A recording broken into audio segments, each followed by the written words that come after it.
ഇത്രയും വെറുപ്പോട് കൂടിയിട്ട് ഒരു സിനിമ ചെയ്യാൻ പറ്റുമെന്നുണ്ടെങ്കിൽ, ഇത്രയും ദേഷ്യം നമ്മളോട് കാണിക്കാൻ പറ്റുന്നുണ്ടെങ്കിൽ ഭാവിയിൽ എന്തൊക്കെ ചെയ്യാൻ പറ്റും അവർക്ക് നമ്മുടെ മേപ്പിൽ. മനസ്സിലായോ? ശ്രദ്ധിച്ച് കണ്ട് ജീവിച്ചോളാം. നമ്മൾ പ്രോപ്പർ ആയിട്ടുള്ള എഡ്യൂക്കേഷൻ എടുത്തോളാം. പൊളിറ്റിക്കൽ എഡ്യൂക്കേഷൻ ഇല്ലെങ്കിൽ നോക്കിയോ, നീ കുമ്മര ആദ്യം അടിക്കാൻ പോണോ നമ്മളെ.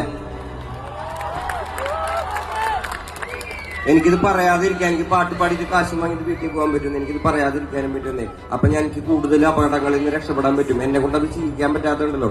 നിങ്ങളെല്ലാവരും എന്റെ സഹമനുഷ്യരാണെന്ന് എനിക്ക് കാണാൻ പറ്റുന്നതുകൊണ്ടും നിങ്ങൾക്ക് അത് കാണാൻ പറ്റുന്നതുകൊണ്ടാണ് ഞാനിവിടെ ഒന്ന് പെർഫോം ചെയ്യുന്നത്. നമ്മൾ ഒരുപാട് വർഷങ്ങളായിട്ട് ഒന്നായിട്ട് എല്ലാ പ്രശ്നങ്ങളെയും മാറ്റി നിർത്തിയിട്ട് നമ്മൾ ഒരുമിച്ച് രക്ഷപ്പെട്ടുകൊണ്ടിരിക്കുകയാണ്. പ്രകൃതി നമ്മളെ ഒരുപാട് തവണ പരിശോധിച്ചപ്പോഴും നമ്മളെല്ലാവരും ഒരുമിച്ച്. അന്ന് നമ്മളിതൊന്നും കണ്ടില്ല. കണ്ട മക്കളെ, നമ്മളൊരു സമാധാനമായിട്ട് ജീവിക്കാൻ നോക്കുമ്പോൾ ഇവന്മാര് ചെയ്യണ പണി കണ്ട. മര്യാദയ്ക്ക് സിനിമ കാണണമെങ്കിൽ ഒരു രാഷ്ട്രീയം കണ്ടോളാം നിങ്ങൾ.